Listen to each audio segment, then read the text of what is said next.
गांव के पास एक घना जंगल था जिसमें एक बहुत पुराना और रहस्यमय पेड़ खड़ा था।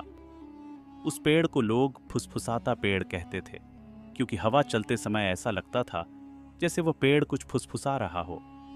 सामी, एक जिज्ञासु और बहादुर बच्चा, हमेशा उस पेड़ के बारे में सुनकर उत्सुक रहता था।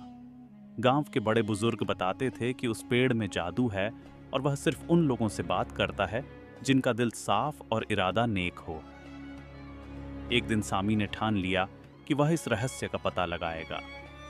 वह तड़के सुबह उठकर जंगल की ओर चल पड़ा।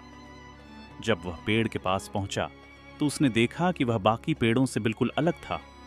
उसकी शाखाएं आसमान तक फैली थीं और उसकी छाल पर अद्भुत नक्काशी थी।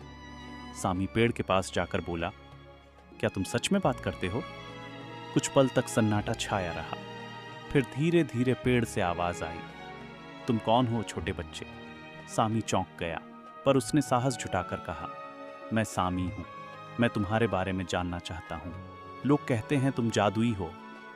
पेड़ मुस्कुराते हुए हवा की सरसराहट के साथ बोला, मैं जादुई नहीं हूं, पर मैं उन लोगों की मदद करता हूं जो दूसरों के लिए कुछ अच्छा करना चाहते हैं। बताओ, तुम यहाँ क्यों आए हो? सामी ने गांव के बारे में बताया। उसने कहा कि इस साल बारिश कम हुई है और लोगों को पानी की भारी कमी हो रही है। वह जानना चाहता था कि पेड़ उनकी मदद कैसे कर सकता है। पेड़ ने ध्यान से सुना और कहा, मेरी जड़ों के नीचे एक झरना बहता है। अगर तुम गांव वालों को यहाँ लाकर इस जगह को ठीक से संभालोगे तो पानी पूरे गांव को मिल सकेगा। लेकिन याद रखना, इस पानी का कभी अपव्यय नहीं होना चाहिए। सामी ने पेड़ का शुक्रिया अदा किया और गांव लौटकर सबको इसकी बात बताई। पहले तो लोग संकोच कर रहे थे, पर सामी की सच्चाई और साहस देखकर सबने उसकी बात मानी। जल्द ही पेड़ के पास एक कुआं खोदा गया और झरने का पानी पूरे गांव में बहने लगा।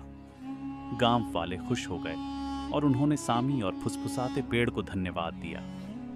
उस दिन के बाद से गांव वाले उस पेड़ की देखभाल करने लगे और सामी की कहानी हर बच्चे के लिए प्रेरणा बन गई। सीख: प्रकृति की बात सुनना और उसकी रक्षा करना हमारे जीवन को खुशहाल बना सकता है।